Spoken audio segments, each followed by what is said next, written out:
Receptionist mocked a black tourist for looking broke, not knowing he was the CEO in disguise.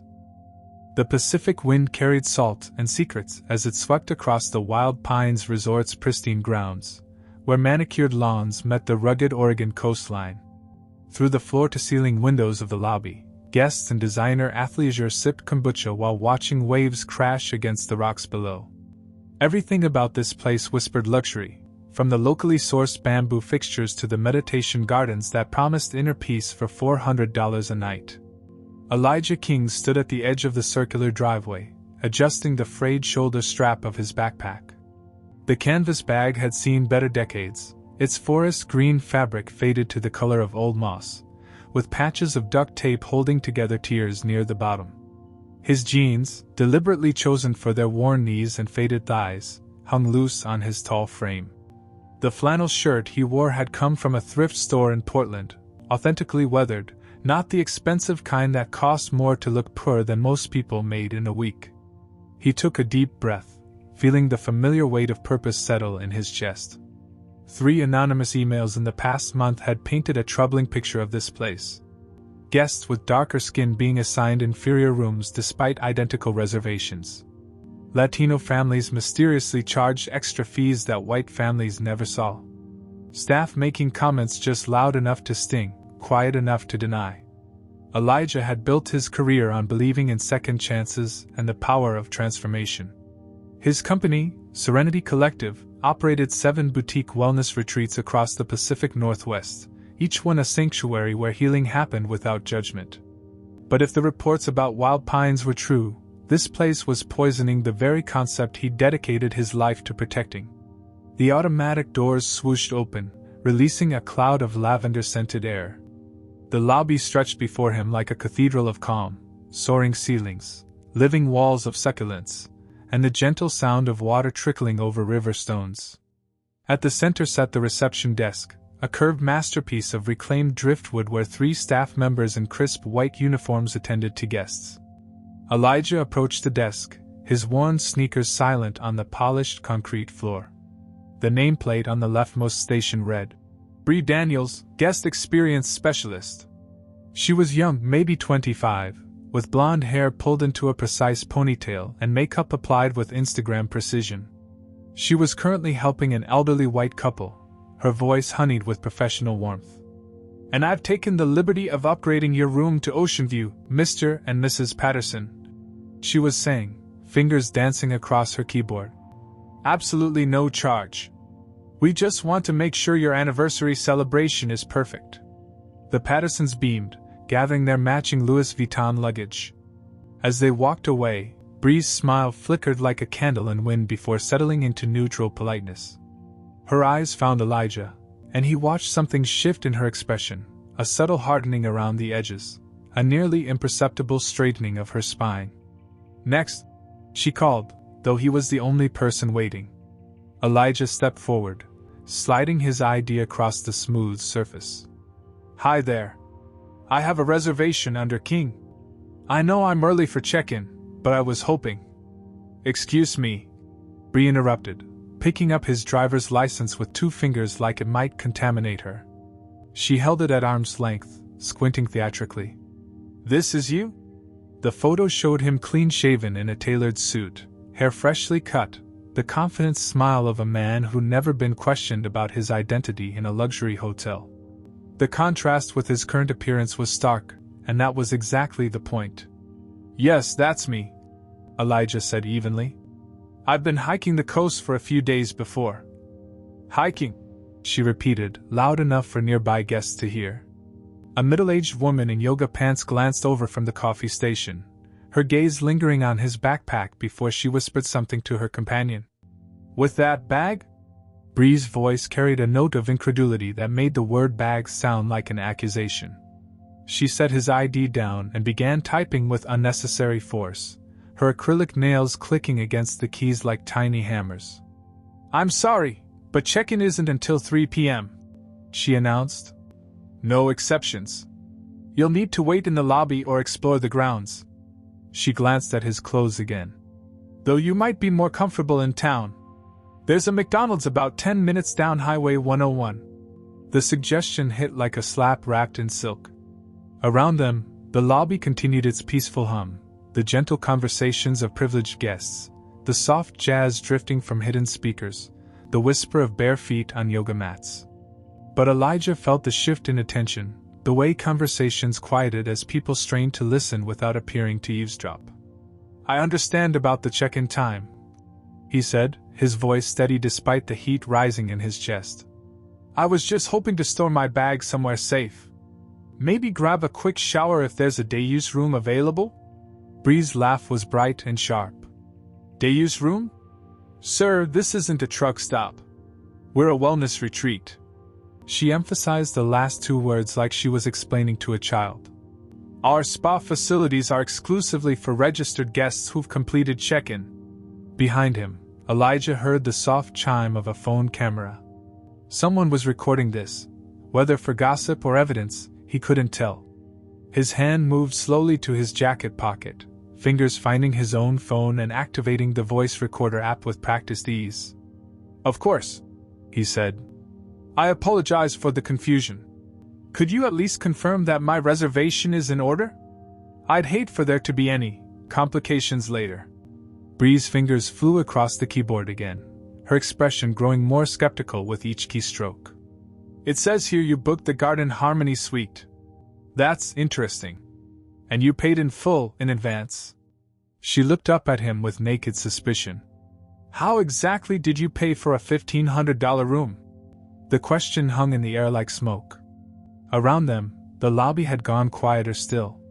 Elijah could feel eyes on him, some curious, some uncomfortable, others nakedly judgmental.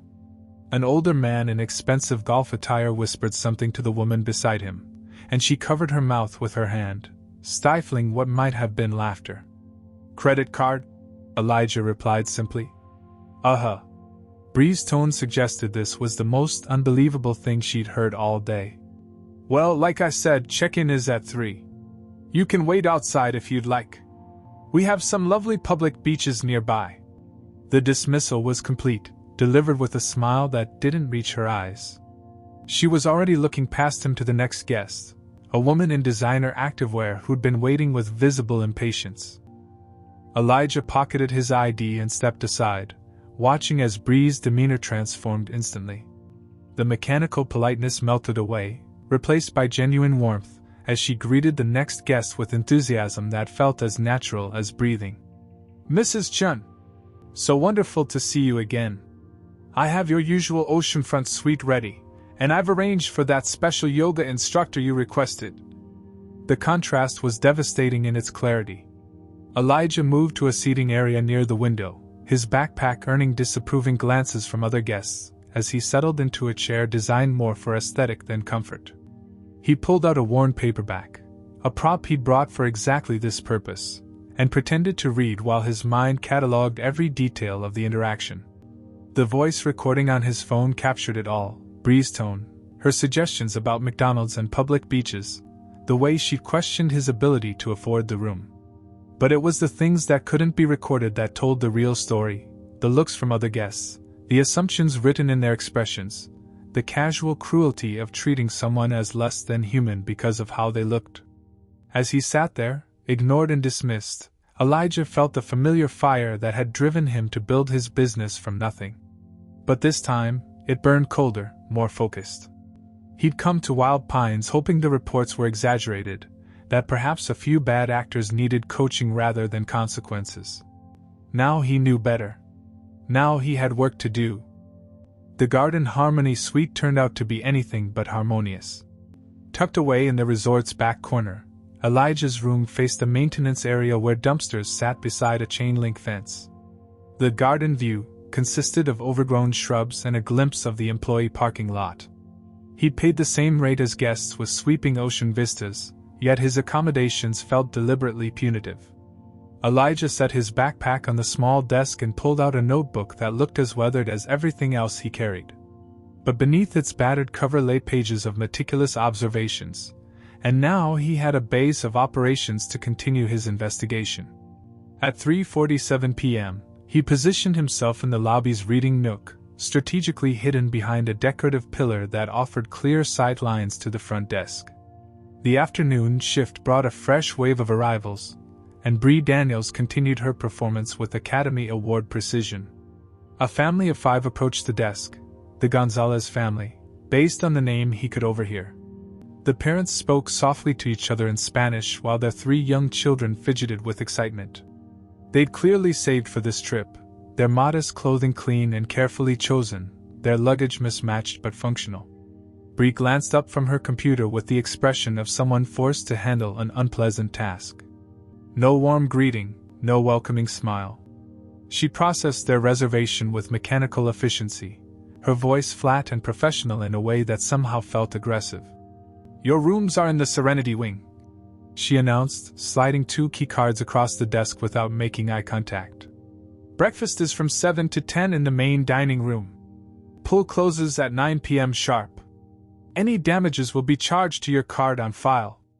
Mrs. Gonzalez opened her mouth to ask a question, but Bree had already turned away, busying herself with paperwork that seemed to materialize from nowhere. The family stood there for an awkward moment before gathering their bags and heading toward the elevators, their children's earlier excitement notably dimmed.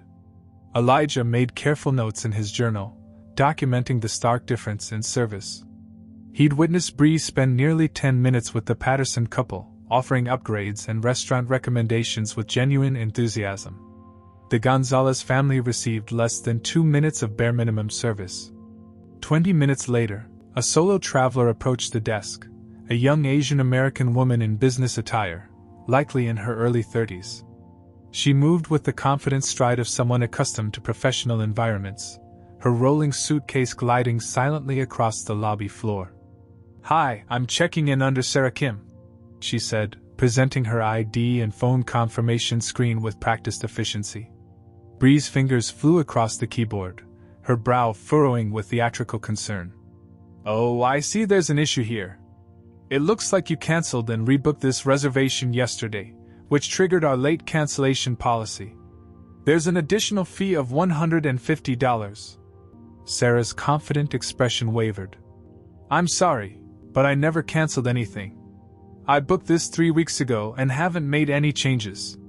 The system shows otherwise," Bree replied with fake sympathy, turning her monitor slightly so Sarah couldn't see the screen. "I wish I could help, but policy is policy. Would you like to dispute it with your credit card company after your stay?" Elijah watched Sarah's shoulders sag slightly as she reluctantly agreed to the charge. Another note went into his journal, this one accompanied by a timestamp and the exact amount of the fabricated fee. He was beginning to see the pattern: arbitrary charges applied to guests who looked less likely to cause a scene or demand to speak with management. As the day wore on, he documented a dozen similar incidents.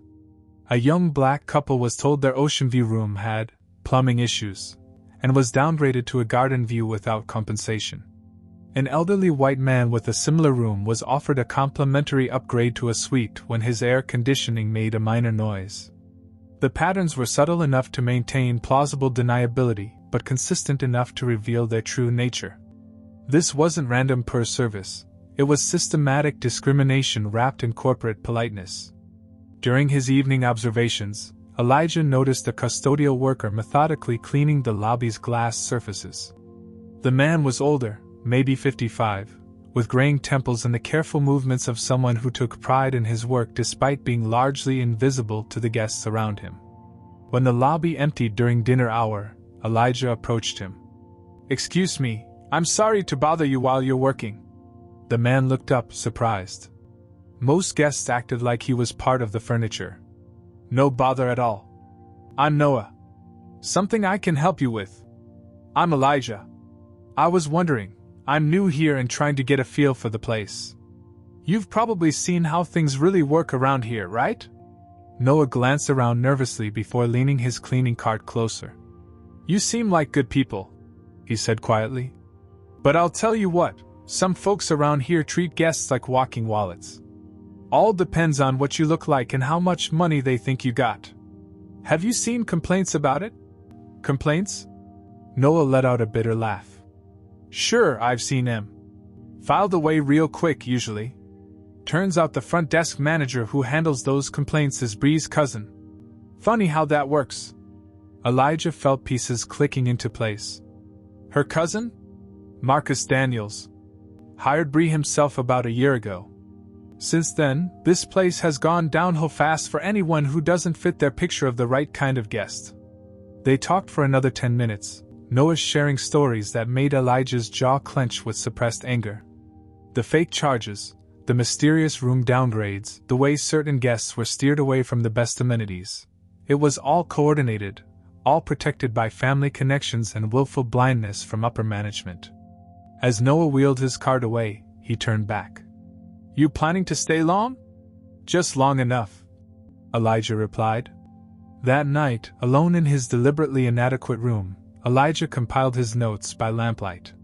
Tomorrow, he would dig deeper. The guest lounge at Wild Pines was designed to be a sanctuary of tranquility, overstuffed leather chairs arranged around a massive stone fireplace, walls lined with books about mindfulness and coastal ecology. At this hour, just past 10 p.m., it was nearly empty except for an elderly man dozing over a crossword puzzle and a young couple whispering in the corner. Elijah had chosen a table in the far alcove, partially hidden by a towering fiddle-leaf fig plant. To any casual observer, he looked like just another guest catching up on emails on his beat-up laptop. The machine's exterior told the same story as his clothes: scratched case, missing keys, the kind of computer someone might own who couldn't afford better. But beneath that worn exterior lay something entirely different. This laptop was a custom-built machine with enterprise-grade encryption and processing power that would make tech executives weep with envy. More importantly, it carried administrative credentials for Serenity Collective's entire network infrastructure, including the partnership agreements that gave him legitimate access to Wild Pine's internal systems. His fingers moved silently across the keyboard as lines of code scrolled down the black terminal window. Wild Pines used the same hospitality management software as 3 of his other properties, and the security protocols were laughably outdated. Within minutes, he was inside their customer relationship management system, guest feedback database, and financial records. The complaint records told a story that made his chest tighten with controlled fury. In the past 6 months, 37 formal complaints had been filed regarding front desk service. Every single one that mentioned Bree Daniels, inappropriate charges, or discriminatory treatment had been marked. Resolved, no action required, by Marcus Daniels within 24 hours of submission. Elijah cross-referenced the names with reservation records. Sarah Kim, the business traveler charged the fake cancellation fee yesterday, had actually filed a complaint 2 hours after check-in. Marcus had closed it at 8:47 a.m. the next morning with the note: Guest admitted to booking error. Fee legitimate per Policy 3.7b. But Policy 3.7b didn't exist. Elijah pulled up the actual policy manual. He'd helped design the template his company used, which Wild Pines had licensed. There were only 12 subsections in Section 3, and none addressed late cancellations for same-day modifications that hadn't actually occurred. The Gonzalez family had also filed a complaint, their broken English still conveying frustration about being treated like we don't belong here. Marcus had dismissed it with clinical efficiency. Cultural misunderstanding. Staff received coaching. No coaching had occurred. The staff training logs showed that Bree hadn't attended a single professional development session since her hiring. But it was the financial irregularities that made Elijah's hands still over the keyboard. Hidden in the revenue reports was a line item that caught his attention. Premium welcome service $75 per booking. He dug deeper, pulling up the original Wild Pines service menu. Welcome baskets were listed as complimentary for all guests, locally sourced snacks, artisanal soaps, and a small succulent plant as a keepsake. But according to the financial records, 60% of guests were being charged for premium versions of what should have been free. Cross-referencing the charged guests with the reservation system revealed the pattern. Guests with ethnic surnames, those booking basic rooms, or anyone who didn't fit the resort's target demographic were systematically charged for amenities that white guests in identical bookings received without cost. The money trail led to a separate account labeled Staff Incentive Pool. that had accumulated nearly $30,000 in the past 4 months. But this wasn't going to all staff. Withdrawal records showed regular transfers to just 4 employees: Bree Daniels, Marcus Daniels, and 2 other front desk agents, Jessica and Connor. Elijah leaned back in his chair, the leather creaking softly. This wasn't just discrimination, it was organized theft. They'd created a sophisticated scam that preyed on guests least likely to complain effectively, protected by a corrupt complaint system that ensured their crimes never saw daylight. His phone buzzed with a text from Noah.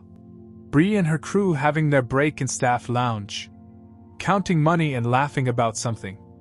Elijah minimized his terminal windows and pulled up the resort's internal camera system. As CEO of the parent company, he had access to all security feeds, though he never needed to use them before. Now, peering through the digital eyes scattered throughout the property, he felt like a hunter tracking prey. The staff lounge camera showed exactly what Noah had described. Bree sat at a small table with 3 others: Marcus, a blonde woman who must be Jessica, and a young man with carefully styled hair who fit Connor's description. Between them lay neat stacks of $20 bills. And the old Japanese guy didn't even question the spa access fee, Bree was saying, her voice picked up clearly by the room's microphone. $200 for using the meditation garden. I told him it was because of spiritual space maintenance, and he just nodded and paid. Marcus laughed, pocketing his share of the bills. I love the ones who don't speak perfect English. They never want to argue and look stupid. Jessica counted her money with practiced efficiency. That hiking family with the weird accents? I charged them $50 for a trail map consultation. It's literally a free pamphlet from the visitor center. You guys are artists, Connor chimed in. My favorite this week was the black lady with the Porsche. I told her our vehicle protection service was mandatory for luxury cars. She was so embarrassed about looking cheap, she paid the $300 without blinking. They erupted in laughter, the sound sharp and cruel in the small room. Elijah saved the video file to his encrypted drive, his jaw working silently. He had everything he needed now: financial records, video evidence, documented patterns of fraud and discrimination. But he wasn't done yet. Tomorrow, he would watch them work, gathering even more evidence. The noose was tightening around their operation, and they had no idea that their judge, jury, and executioner was sitting just 2 floors above their heads, taking notes in a battered journal while they celebrated their crimes. The morning sun painted the outdoor yoga deck in shades of gold and amber, transforming the space into something that belonged in a wellness magazine. Elijah had positioned his borrowed mat near the back corner, hoping to observe while participating in the 7 a.m. mindful flow session. Around him, 24 guests stretched and breathed, their expensive athletic wear a rainbow of muted earth tones. The instructor, a willowy woman named Luna with intricate tattoos spiraling down her arms, moved through the opening sequence with fluid grace. Let's begin by connecting with our breath, she said, her voice carrying the practiced calm of someone trained in trauma-informed yoga. Feel your feet rooted to the earth, your spine reaching toward the sky. Elijah followed along, his movements surprisingly fluid for someone supposedly living out of a backpack. The poses came naturally. He'd been practicing yoga for 15 years, ever since a particularly brutal startup failure had left him burned out and questioning everything. It was during those dark months on his own mat that he'd first envisioned Serenity Collective, a place where healing could happen without judgment or pretense. Halfway through the session, Luna guided the class into a challenging arm balance. Several participants wobbled and fell, their faces flushed with effort and embarrassment.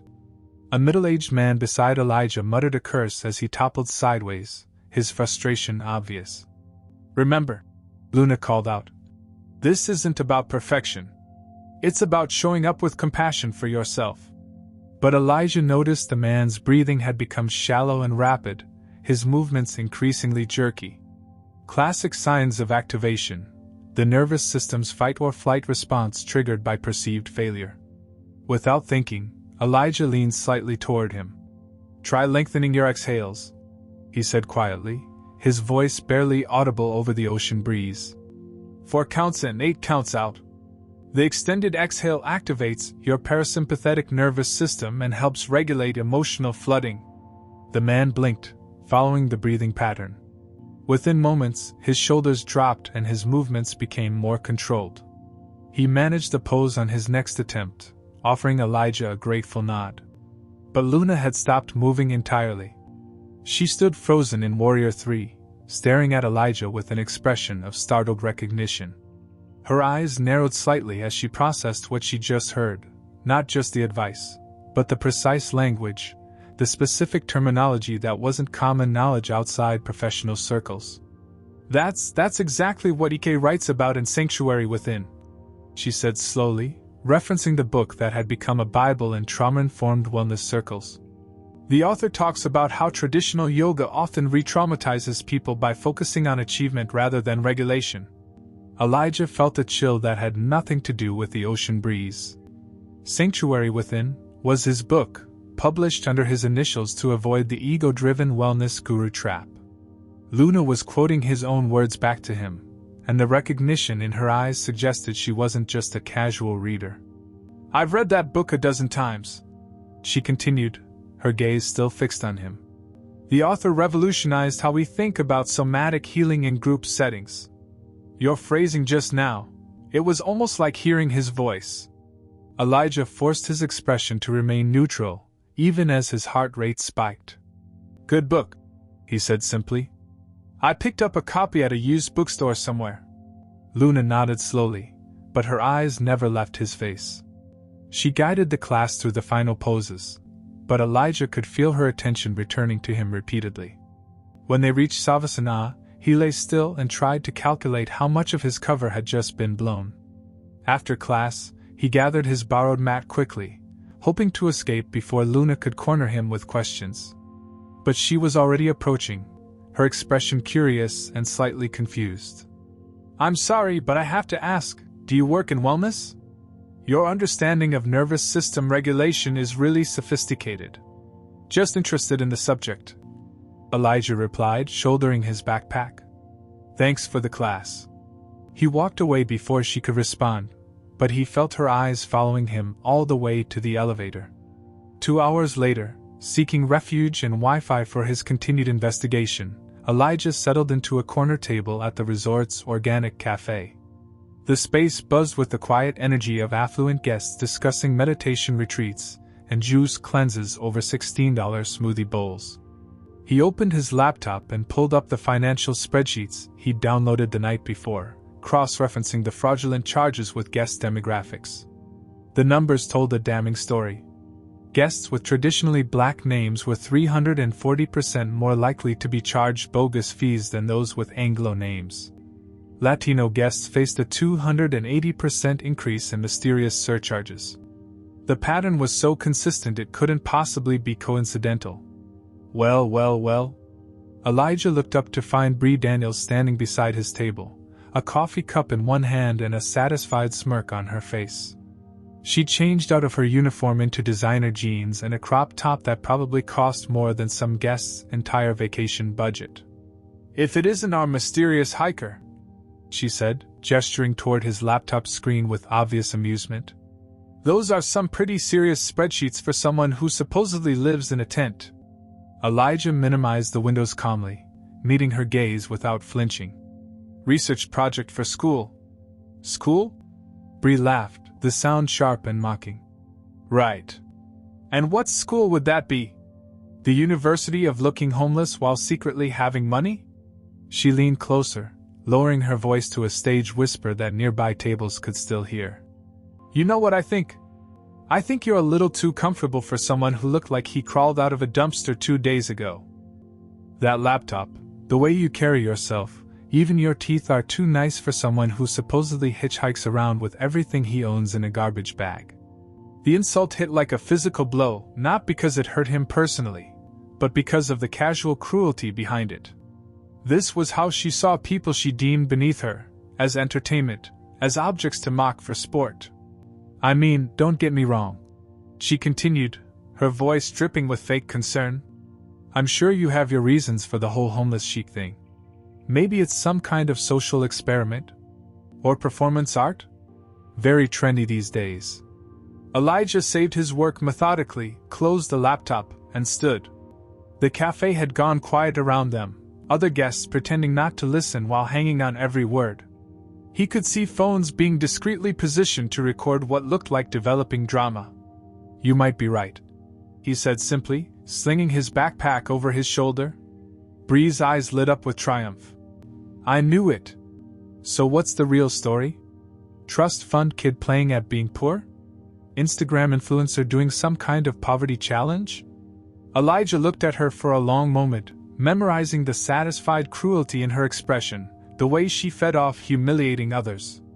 Tomorrow, he would remember this exact moment when her world came crashing down. Something like that, he said, and walked away.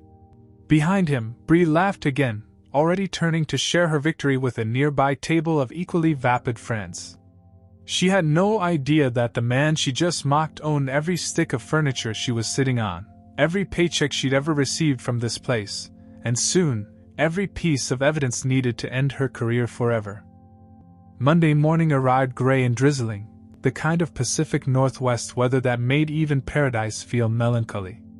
At 8:15 a.m., just as the resort was hitting its stride with breakfast service and early checkout procedures, an announcement crackled through the staff communications system. Attention all Wild Pines team members. Mandatory staff meeting in conference room A in 15 minutes. All departments, all shifts. No exceptions. Bree Daniels groaned as she locked her computer terminal, irritated at being pulled away from the morning rush. Probably another one of those team-building workshops, she muttered to Jessica, who was covering the phones. Last month they made us do trust falls and talk about our core values. At least it gets us out of dealing with guests for an hour, Jessica replied, not looking up from her manicure. Did you see that weird hiking guy check out this morning? Still pretending to be poor while pulling out a black MX. Conference room A was the resort's largest meeting space, with floor-to-ceiling windows overlooking the meditation gardens. By 8:30, nearly 60 staff members had crammed into chairs arranged in theater-style rows. The mood was relaxed, even jovial. Maintenance workers sat next to spa therapists. Kitchen staff mingled with housekeeping, everyone united in their shared assumption that this was just another corporate exercise in mandatory morale building. Bree had claimed a seat in the third row, surrounded by her usual crew. Marcus lounged beside her, still in his manager's blazer, while Connor and Jessica flanked them like bodyguards. They formed their own little pocket of superiority, whispering jokes and eye-rolling at the lesser employees around them. $10 says it's about customer service scores, Connor whispered. They'll probably make us roleplay or some embarrassing shit. As long as they don't bring up those stupid complaint forms again, Marcus replied under his breath. I'm running out of creative ways to file them in the trash. Their laughter was cut short when Sharon Winters, the regional director, walked to the front of the room. Sharon was a no-nonsense woman in her 50s who'd climbed the hospitality ladder through sheer competence and skill. Her presence immediately shifted the room's energy from casual to professional. Good morning, everyone, Sharon began, her voice carrying the authority of someone accustomed to being listened to. I know this meeting was called on short notice, but we have some important matters to discuss regarding Wild Pines' operational standards and guest experience metrics. Bree stifled a yawn. This was exactly the kind of corporate speak that made her zone out within minutes. Around her, she noticed other staff members settling in for what promised to be a mind-numbing hour of charts and buzzwords. Before we begin, Sharon continued, I want to introduce someone special who's been observing our operations this week. The owner of Serenity Collective will be presenting his findings and recommendations for our path forward. A murmur rippled through the room. Most staff had never met anyone from the parent company, let alone the actual owner. Bree perked up slightly. This might be interesting after all. Maybe there would be announcements about raises or new benefits. Ladies and gentlemen, Sharon said, stepping aside, please welcome Elijah King. The conference room door opened, and Bree's world tilted sideways. The man who walked in bore only a passing resemblance to the scruffy hiker she'd been mocking for 3 days. This Elijah King moved with the fluid confidence of someone who owned everything he touched.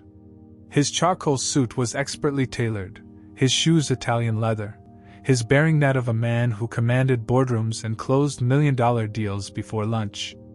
But it was definitely him. The same height, the same hands, the same intelligent eyes that had watched her every cruel performance with patient documentation. Only now those eyes held something different, the cold fire of judgment deferred but not forgotten. "Thank you, Sharon," Elijah said, his voice carrying easily to the back of the room. He moved to the presentation station with practiced ease, clicking a remote that brought the wall-mounted screen to life. "I've spent the past 4 days conducting an undercover evaluation of Wild Pine's guest experience standards." The room had gone dead silent. Bree felt the blood draining from her face as the implications crashed over her like a wave. Beside her, Marcus had gone rigid, his complexion matching the gray sky outside. "Let's start with some data," Elijah continued, advancing to his first slide. "Guest satisfaction scores have declined 23% over the past 6 months. More specifically, complaints regarding discriminatory treatment have increased by 340%. The presentation was methodical, devastating.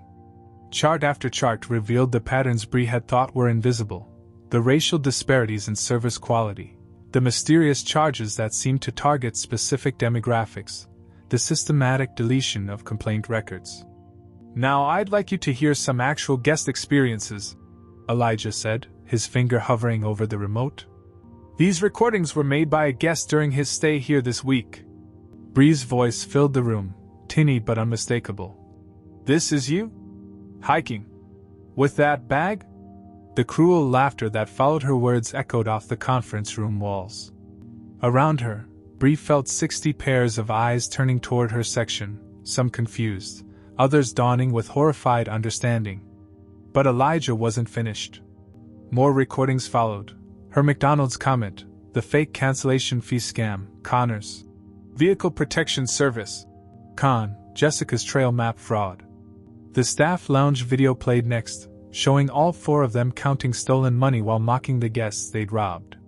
"That hiking family with the weird accents? I charged them $50 for trail map consultation. It's literally a free pamphlet from the visitor center." Bree's own recorded laughter was the only sound in the room now. The silence that followed was so complete she could hear her heart hammering against her ribs. "Over the past 4 months," Elijah said quietly, "this group has stolen approximately $30,000 from our guests while systematically violating every principle this company was founded on." He clicked to his final slide. "Effective immediately, Bree Daniels, Marcus Daniels, Jessica Porter, and Connor Walsh are terminated for theft, fraud, and discriminatory practices. Security will escort you from the premises. Your final paychecks will be garnished to begin restitution to the guests you defrauded." The room remained frozen, everyone afraid to move or breathe. Bree stared at the presentation screen, watching her career, her reputation, and her future crumble into digital dust. The homeless man with the tattered backpack had just destroyed her world without raising his voice.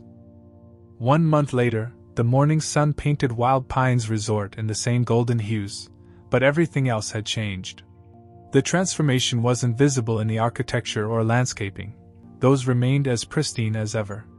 The difference lived in the details, in the subtle alchemy of human dignity restored. At the front desk, a warm voice carried across the lobby. "Mr. and Mrs. Rodriguez, welcome to Wild Pines. I've prepared a complimentary upgrade to one of our oceanfront suites. Your children are going to love the tide pools visible from your balcony." Noah Patterson, formerly the invisible janitor, now guest experience manager, handed over keycards with the same care he'd once applied to cleaning windows. His name tag gleamed silver instead of the basic white tags worn by former staff, but more importantly, his eyes held the light of someone whose contributions were finally valued. The transformation had begun the day after the staff meeting that would live in Wild Pines folklore forever.